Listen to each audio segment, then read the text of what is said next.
Good morning. How are you doing, Ryan? I'm doing okay. What about yourself? Pretty well, pretty well. See, you've been traveling a lot recently, huh? Yeah. Hello, Alana. How are you? Hi. ¿Cómo estás? Bien. Bien? Muy bien? Sí. Maravilloso. Yeah, Lana's doing well. Her Spanish is getting better and better. Her teachers keep telling us that while she's at class, she's just barfing out sentences, talking and talking and talking, and telling them things in Spanish that they didn't know that she could say, like she wants a sister. Something she's not telling us at home, but Got it. The important stuff comes out there. the truth. So she went to you on one trip to Colombia, right? She did. I went to Colombia in September, and circumstances dictated that she came with me. And Yeah, but she was able to speak Spanish a little bit then? yeah, and she was able to understand virtually everything said to her. That was the part that was most impressive to the Colombians. Is that, I mean, Alana could hear someone saying something 20 feet away, and she'd look over and she was listening. Yep. Did she have opportunity to speak Spanish outside of her daycare? Um, yes, she hangs out. So she goes to her babysitter's family's house when possible.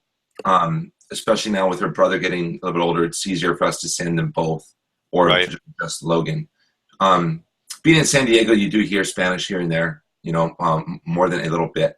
Although, as I've discovered, as someone who doesn't speak Spanish very well, it's more difficult to practice Spanish in California than it is in Colombia or traveling anywhere else in Latin America, because here they almost all speak English, and it's not their job to teach me Spanish. So please, Of course. English, which I understand.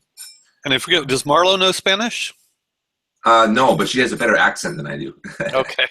So I actually speak more than her, but she has a better accent. So Good, good. So pretty soon, Alana's going to be ahead of you guys, and you won't be able to keep up. Spanish. She already is. I mean, Alana, if anything, when we talk to her in Spanish, she's speaking down to our level. She understands much more than we do. Alana can watch Spanish television without subtitles and laugh at some of the jokes, whereas I have no idea what's going on. So yeah, what else is new? It's been a little while, so lots to It's catch been a up couple on. weeks. Well, since we last spoke, I've played set with her many times, and she really likes it. And we're not. I mean, I don't know if we're playing the game exactly properly. I guess I kind of underestimated her. I thought it would take her longer to learn how to identify the cards as all being alike or as all being different. And we're playing with the short deck, so it's easier. So it's just about finding the sets that are different. So we lay out 12 cards. And I've kind of taught Alana a process to do it. Start with the 3 card and then find a different one that's with 2 and then 1. And she's very good at it. She gets the sets very quickly. She thinks it's fun. And then we put the set on the side and put up more cards, and we have a contest to see who can get the most sets. Kind of the next step is having her identify the sets without having to move the cards away from the layout, so that she can kind of do it in her head. Yep. Conceptualize it. But she started doing that too. So she's doing very well on that. We have applied to 2 different charter schools, one of which was started by Danielle Strockman, and we really hope that she gets into that one. It's called a San Diego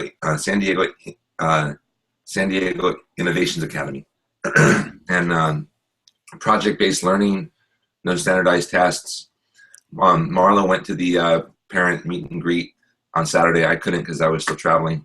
She said about half the parents there were really interested in what was going on at the school. Half the parents were just horrified that they weren't getting prepared for the SAT in kindergarten. So how can they get away with no tests? I thought charter schools had to do the tests. Well, I don't know. I wasn't at that meeting, but there isn't a focus, at least, on the standardized tests. They're not teaching towards them. If you want to teach toward them, they can go get a tutor they had recommended. Oh, excellent. I really don't know. I mean, I wasn't there. Marlon was just relaying it to me. And I take it Alana is still gung-ho about school. Yeah, she really wants to go. Yeah. I mean, at this point, unless it was a poor social environment for her, I feel like I would be driving her. Yeah. She really wants to. She likes groups. She likes teachers. She likes. Yeah, no, that's fine. That's great. Yeah, and she will dazzle them all. She's a very well-behaved child. She's an asset. Yeah. She's a good traveler. She has strong emotional endurance. Yep. As as long as they don't kind of force her on this really slow track, and as long as they can keep her engaged, or she can keep herself engaged. That's a great thing about projects is there's kind of she can do much fancier projects than the minimum, Yeah, presumably. well, hopefully, and it's something that we can help her with. Hmm. Um, but that said, I still think I'm gonna say what would be optimal. I mean, for kindergarten, just to have her in school. She wants to be in school, but I think Alana very quickly will. I mean, unless it's awesome, I can see her, not wanting to go because we don't force her to go. Like even her school now, I mean, it's like, hey, it's time to go to school. She's never once said I don't want to go or Right. I'm not happy there. And if she did, we would totally reconsider it just because, you're not learning anything if you're not happy, if you're not interested. Yeah. Um, The other thing is when I was a kid, my parents would take me out for 2 weeks here, 2 weeks there. I'd come back and nothing had happened. And, I think schools try to, be punitive. Public schools try to be punitive if you do that now. But, um, you know, I could see school as a great environment when you need it. And if you have something cool to do, take off and make them deal with it. yeah. And it looks like we're going to be here in San Diego for at least the in the next year, in all likelihood. At least the family will be. I'll be traveling a lot, but so we'll see how the school works out. I still favor the option of doing personalized education in Balboa Park. Yep. I've spoken to so many people trying to get other children on board with this, and the parents, it all sounds nice in the first conversation. When I call them up to follow up, they're like, "Well, we're sending our kid to school," and so putting together a cohort is something that would be important to me because I don't want Alana to just be the one child at home doing homeschool because she doesn't want that. Of course. And we don't live in we live in a downtown neighborhood, so we don't live in a city or in a suburb where there's tons of friends. She's not old enough to be on a soccer team yet. The Yep. students in her gymnastics class are all 1 to 2 years older than her, so not really peers. She's not getting invited to hang out with them. And class is only 1 day a week anyway, so they don't really form friendships. Yeah. So that's a big part of it. Is even at the school she goes to now, it's 4 half-days per week. That's the first group of children that she's ever made kind of friends with that she could maybe go to have a sleepover with. So, If you move from San Diego, where would you go? Possibly Colorado because that's where one of my companies is actually headquartered.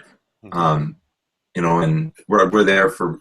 It's not really for tax reasons. It's just because we have a potential manufacturing partner located there, so it makes sense to be near them rather than shipping things. And California is not so ideal for my line of work. But we'll in see. Colorado, Denver, Boulder area? Yeah, Longmont, Denver, Boulder. Okay. Yeah, there might be more sympathy for homeschooling, unschooling there.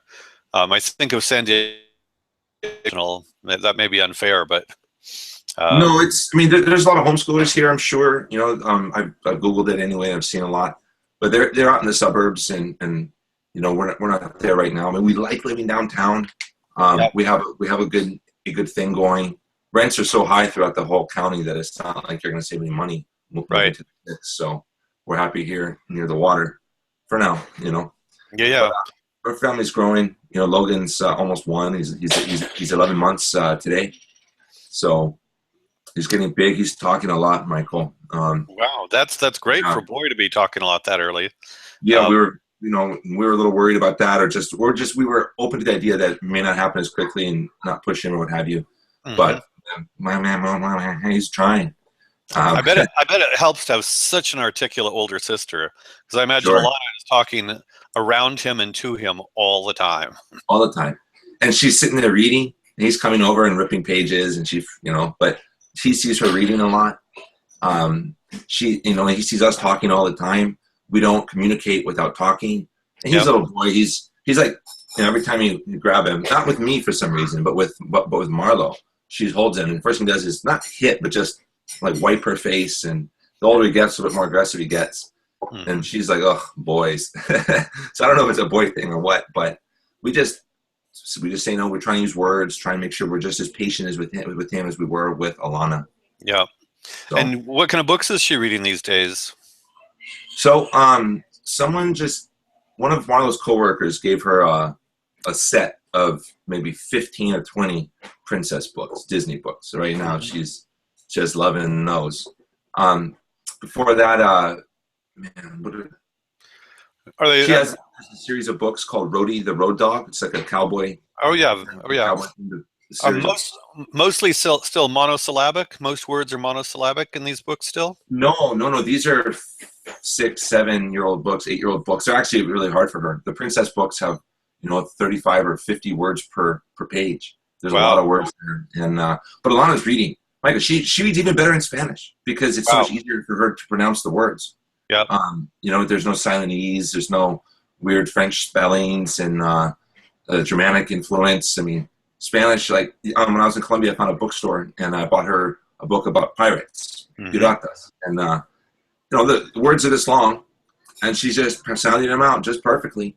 Fabulous. And, yeah, no, I'm very impressed. Alana's reading, and she's spending more and more time reading on her own. I mean, she always was, but now it's probably 35 minutes to an hour per day total. I'll just look over and see her in the corner reading a book. And if it's go ahead. Are they chapter books? No, I mean, no. That's kind of the next transition is actual books with chapters and then you're really, so it sounds like she's very advanced. And I assume they still have pictures. There's still picture books. Yeah, I still have pictures. I mean, she's 4, so that's totally fine. I'm just Well, 4.5, to be fair. Yeah. But she's getting there. One of the books that actually the first book that she read start to finish was a compilation of Dr. Seuss books short books in a larger book, and it took several months to go through it. 7, 8, 9 pages a night with a bookmark. First time she lost the bookmark, she was just gutted. Oh, but still, that's really great. She has that sort of stamina. And with math, you guys playing around with arithmetic a little bit still, or Marlo's doing a good job with that. I regret that I'm so absent-minded on it. Marlo does a good job. Nothing new to report there. Mostly because I guess focus has just been on reading and playing games. We've been playing Chutes and Ladders, and that showed me how much better she's gotten at numbers. Just even 2 months ago or 3 months ago, she couldn't just look at a number and say 82. Yep. And now so she's kind of learned her numbers up to 100. She's learned them in Spanish up to 100. She still does her math before getting her vitamins, right, which she's so excited about because they're gummy bears. And what exactly does she have to do mathematically before getting her gummy bears? Well, we used to just do. We'd ask her questions. What's 2 plus 2? What's 6 plus 10? Then we went to using an abacus, and that's really how she learned her to count by tens, 20, 30, 40, 50, etc. It's just, and that's all we've been doing. We need more work. I think she's at the point now with her reading and her math that if I go and buy like a little workbook from Borders or Amazon or something like a Kumon book, just something for her to fill out and see problems on paper, I think that'd be a good step. What do you think? Might be a little bit boring in some ways. A real tricky thing is if she may have to go through regular school. There's a funny way in which, if you get her super far ahead on conventional stuff, then she'll be super bored in school. And in some ways I like the idea of developing the logical reasoning and the mental math. And somehow workbooks that feel sort of school-like. Sure. So, and I've got some cool math exercises for when she's a little bit older, from something called the Comprehensive School Mathematics Project. But that's probably 2-3 years from now, and that would be best if you could do a personalized homeschool situation. But if perchance, and it could be she just loves school so much, she will end up going to school. But then what you don't want is for her to go through year after year of math and just be bored silly by the math classes. No, hopefully she's in other activities where she's forming friends, and maybe she gets a taste of school and sees that, wow, it's not all it's cut out to be. So I'm kind of well, also some teachers in some schools are much more flexible in terms of allowing and in terms of personalization. And so if it turns out that she does want to go to school and that's what works best, then the project is, I would say, to be really assertive about finding teachers in schools that will make sure she's not bored silly hours every day. Right. and that can be found, and especially if the charter school is designed to be distinctive in this way. It sounds like they would kind of get and then project number one is Alana not being bored more than Alana learning, because she's already learning so much at home and is so advanced at home. I hope so. I mean, I've got pretty high expectations for this school, started by someone who's very credible and has a similar view of learning. Has been around for quite a few years now, and from what I've read online, parents just adore it. It's in a good part of town, so hopefully the parents will be involved and the children will be motivated. Say something else that we've been doing that Alana's really learned from, I think, is listening to podcasts. I've got story podcasts, I've got kids science podcasts, I've got adult podcasts and British history podcasts for me, and we listen to all of them. Anything that's appropriate. That's phenomenal. How long are the podcasts? Well, they range from 7 to 9 minutes on the very short end for her, and these are story times and poems and things. And the subject matter is something that she's really into, so it's good for her focus isn't as long as mine. But we've been in 2-hour car rides where we listen to 2 hours of British history, and she's not fully engaged in it. She's singing. I hear her singing in Spanish. Right. But osmosis, I believe in that. Oh yeah, for She's sure. hearing a lot of words. You're hearing a lot of thought. She's hearing a lot of dialogue. She's hearing a lot of adult themes, not sexual themes by any means. No, of course. History, real history. Yeah. And then also you're modeling it. She sees that she gets to do her podcasts of stories, and then she sees you do your podcasts of stories, and okay, yours are a little bit longer and different, but it's just part of normal what the Garcia family normally does, and I think it's great.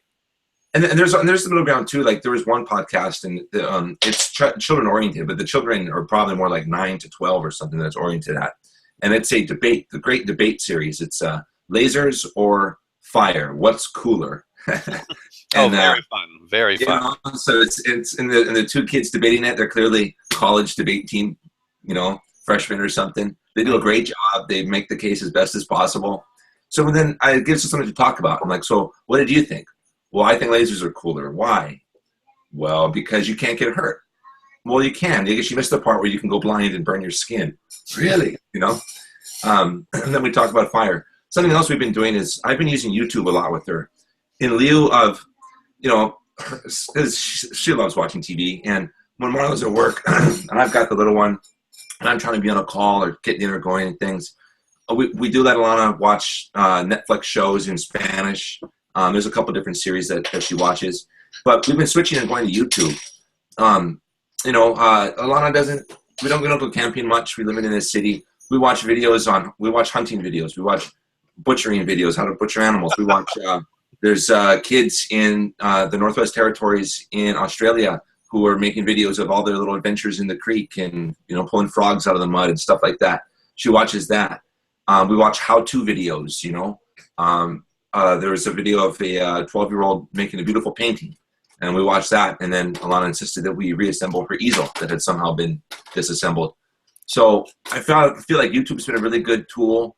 Whenever she has a question, or even if I have a question about how to do something, we go to YouTube, we watch a video. I feel like that's a really powerful learning tool that didn't exist when I was little, so I'm trying to use it for her. No, that's fabulous. I don't know how difficult it is, but I can imagine you sort of creating your own channel, tagging things and so forth. Google's reading our mind. Yeah, exactly. Well, in the interest of keeping these reasonably linked, that's a fabulous update. Congrats on all the progress and news. Thank you. And let's check in again next week if we can. Sounds good. I'll talk to you then. Thanks, Michael. Thanks, Ryan. Bye-bye.